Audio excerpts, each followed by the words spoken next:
ឆ្វេងយល់ពីផ្លូវពាណិជ្ជកម្មកម្ពុជាតើហេតុអ្វីបានជារាជរដ្ឋាភិបាលត្រូវពុះពៀជំនះគ្រប់ឧបសគ្គដើម្បីសង់ព្រែកហ្វូណនដេកជោឲ្យខាន់តែបានចម្លើយគឺដោយសារតែកម្ពុជាត្រូវឆ្លងកាត់ទន្លេមេគង្គក្រោមនៅក្នុងទឹកដីវៀតណាមដែលក្នុងសម័យសង្គ្រាមវៀតណាមខាងត្បូងបានបិទទន្លេមេគង្គទាំងស្រុងមិនឲ្យនាវាចេញចូលមកកម្ពុជាបានទេដោយសារខឹងកម្ពុជាផ្ដល់ជំរកឲ្យពួកវៀតកុងបច្ចុប្បន្ននៅតែជាបញ្ហាសម្រាប់កម្ពុជាដោយសារត្រូវតែផ្ទេរទំនិញនៅកំពង់ផែហូជីមិញមុននឹងដឹកចូលមកកំពង់ផែភ្នំពេញព្រោះវៀតណាមបានសាងសង់ស្ពានមីថូឆ្លងកាត់ទន្លេមេគង្គស្ពាននេះបង្កឧបសគ្គដល់កំពង់ផែភ្នំពេញត្រង់ថានៅរដូវទឹកស្រកនាវាខ្នាតធំអន្តរជាតិចូលមកកំពង់ផែភ្នំពេញអត់រួចដោយសារទឹកទន្លេរាក់ពេកនៅពេលរដូវទឹកឡើងទឹកមានជម្រៅជ្រៅតែនាវានៅតែមិនអាចចូលមកកំពង់ផែភ្នំពេញបានដោយសារនាវាខ្នាតអន្តរជាតិខ្ពស់ជាងស្ពានមីថូដូច្នេះទំនិញរបស់កម្ពុជាត្រូវតែផ្ទេរមកនាវាខ្នាតតូចៗដើម្បីឆ្លងកាត់មកកំពង់ផែភ្នំពេញ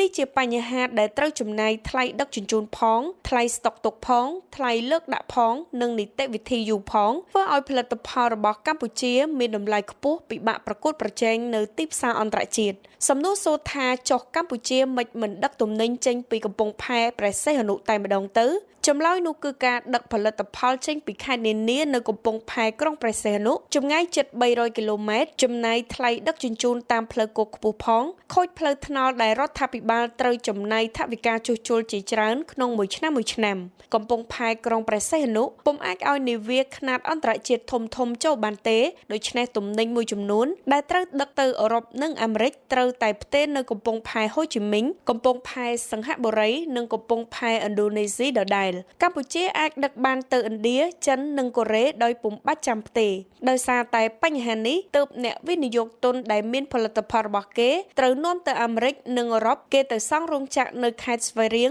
រួចដឹកពីបាវិតទៅកំពង់ផែហូជីមិញមានចម្ងាយត្រឹមតែជាង70គីឡូម៉ែត្រប៉ុណ្ណោះនៅពេលព្រែកជីកហ្វូណនដេជោត្រូវបានបញ្ចប់ផលិតផលក្នុងស្រុកទាំងអស់ត្រូវដឹកជញ្ជូនតាមផ្លូវទឹកមានតម្លៃទាបមិនខូចផ្លូវហើយកំពង់ផែក្រុងព្រះសីហនុត្រូវពង្រីកដំណាក់កាលទី3គឺអាចឲ្យនាវាខ្នាតអន្តរជាតិធំចូលបានពេលនោះហើយដែលកម្ពុជាមានឯករាជ្យពេញលេញលើការដឹកជញ្ជូនផលិតផលរបស់ខ្លួនទៅជុំវិញពិភពលោកដោយពុំចាំបាច់ឆ្លងកាត់ប្រទេសទី3សូមកុំមើលស្រាលរាជរដ្ឋាភិបាលថាអត់លុយសាងសង់ព្រែកជីកហ្វូណនដេជោគ្រាន់តែ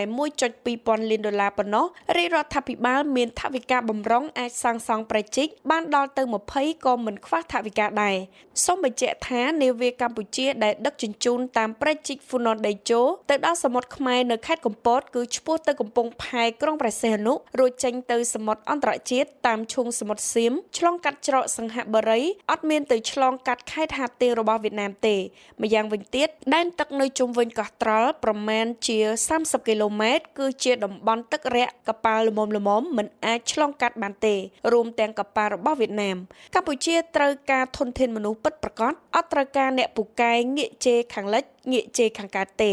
ខ្មែររួបរวมខ្មែរខ្លាំង